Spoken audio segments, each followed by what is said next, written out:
Welcome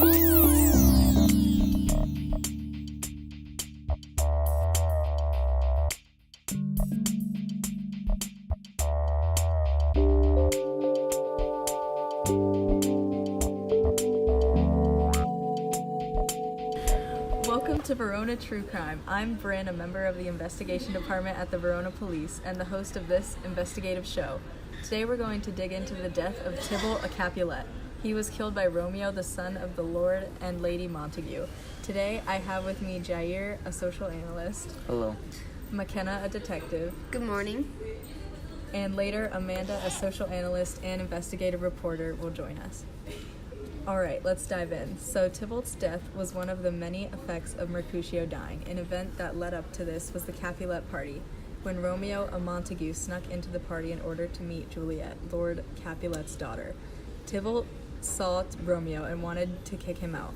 Lord Capulet told him to refrain from doing that because it will ruin the party for everyone in attendance.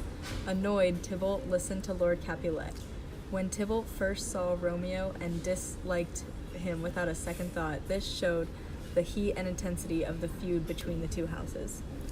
Lord Capulet was acting like the Prince of Verona by staying neutral between the feud and trying to bring peace to the party. Later, in Act 3, Mercutio and Benvolio are on the streets, and Benvolio says, "The day is hot, the Capulets abroad, and if we meet, we shall not escape a brawl."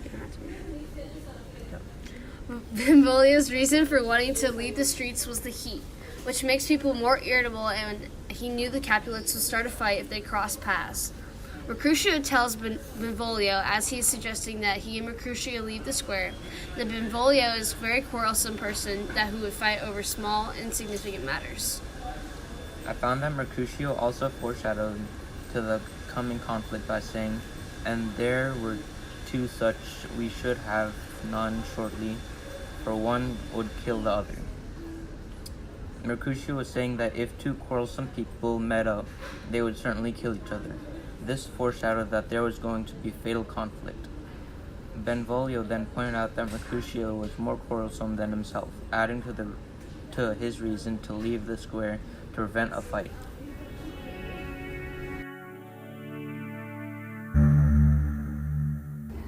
Soon after Mercutio's and Benvolio's conversation, the Capulets did appear. Tybalt approached them and asked if either of them knew where Romeo was. Instead of answering Tybalt's question, Mercutio started to mock him and the other Capulet men behind him. Romeo entered and refused to fight Tybalt because he was secretly married to Juliet and wanted to show love to what is now his family. But he also did not want to cause trouble. Mercutio stepped in because if Romeo did not want to fight, he would fight for him. Tybalt raised his sword and they began to fight on the streets. Romeo tried his best to break up the fight, but was unsuccessful. Tybalt stabbed Mercutio and fled. Before Mercutio died, he said a curse, "A plague of both your houses." He fell, and out of anger, Romeo chased after Tybalt to kill him to avenge Mercutio. The two quotes both foreshadow their deaths in the morning that follows. Mercutio's death was the last event that truly influenced Tybalt's death. Because of Mercutio's death, it caused a wave of emotion throughout the houses that ultimately gave Romeo the idea, motivation, and rationalization to kill Tybalt to avenge Mercutio. It caused the feud between the houses to become more strong and vile, which would eventually cause more problems later. By thickening the feud, it didn't really make either house look better or stronger than the other. It actually made both houses look more immature and didn't prove anything.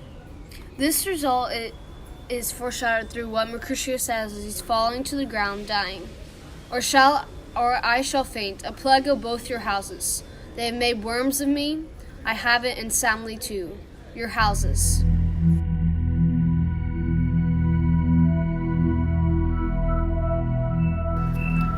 Through the Capulet perspective, it made them feel more powerful and made them feel like they could look down more onto the Montagues.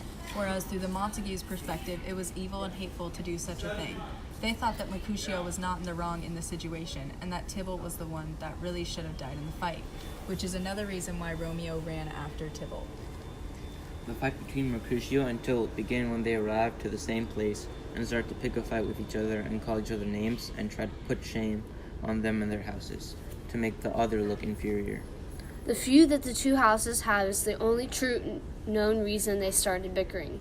We cannot predict that these two people would not have been kind to each other or friends anyway, but we can say that because of constant opposing opinions that these two groups have been about each other since the beginning, that definitely influenced their actions. If it weren't for the feud, that wouldn't have caused the argument, and Tybalt wouldn't have killed Mercutio, which led to Tybalt's own death. After Mercutio was killed, Romeo was furious because through his eyes, Mercutio didn't deserve it. Mercutio was also Romeo's best friend, and this initiated a lot of emotion to arise within a Romeo, and he was acting out of emotion, something that Romeo is known for. If Romeo was not so impulsive and thought about his actions before he actually committed them, then he would not get into as much trouble, and then he would not do irrational things like kill Tybalt. Because you can see in the scene that Benvolio is just as upset as Romeo, but he was able to keep calm and stay rational, unlike Romeo. In fact, he actually tried to hold back Romeo from lashing out, which failed. Romeo was angry, and he let those emotions get the best of him and control him, which is why, after seeing Mercutio die, all he could think about was avenging that death and killing Tybalt in honor of Mercutio. Romeo's reaction is not Tybalt's fault necessarily, because that is something that Romeo felt inside of him that Tybalt could not control. However, the reasoning behind those emotions arising within Romeo is caused by Tybalt's actions. Mercutio is also to blame, because if he hadn't started making fun of Tybalt first and listened to Benvolio and not argued, then Tybalt would have wanted to kill him. It's true that if Tybalt had just turned the other cheek while he and Mercutio were bickering, then he would have been able to avoid his own death, because it all started with him fighting and finally killing Mercutio.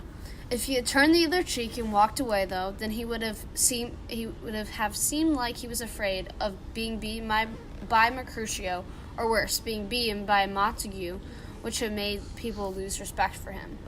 If he had denied the fight, then that decision would have been held over his head and all the other Capulets' heads, making all their houses seem weak. When Romeo first initially went to Tybalt to challenge him and kill him afterward, Tybalt was being very disrespectful and sort of bragging about the fact that he had killed Mercutio, as well as acting like Romeo was too much of a child to challenge him, which is another example of people trying to defend their image in the story.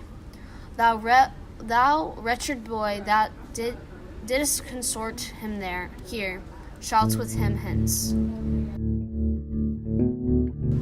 So overall, Mercutio's death was one that influenced a lot of emotion to take control, which caused the ending result of Tybalt being killed, and was the instigator for many other problems to arise in the story.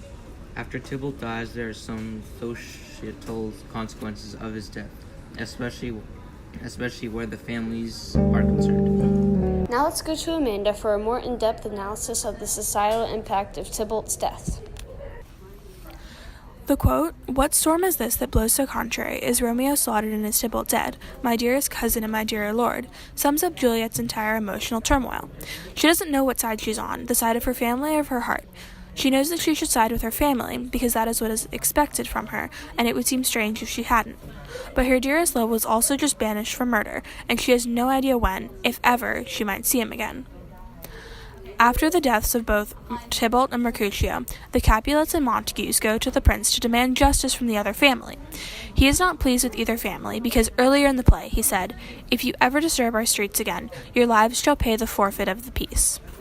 But the prince doesn't actually follow through on his word, and merely banishes Romeo from Verona.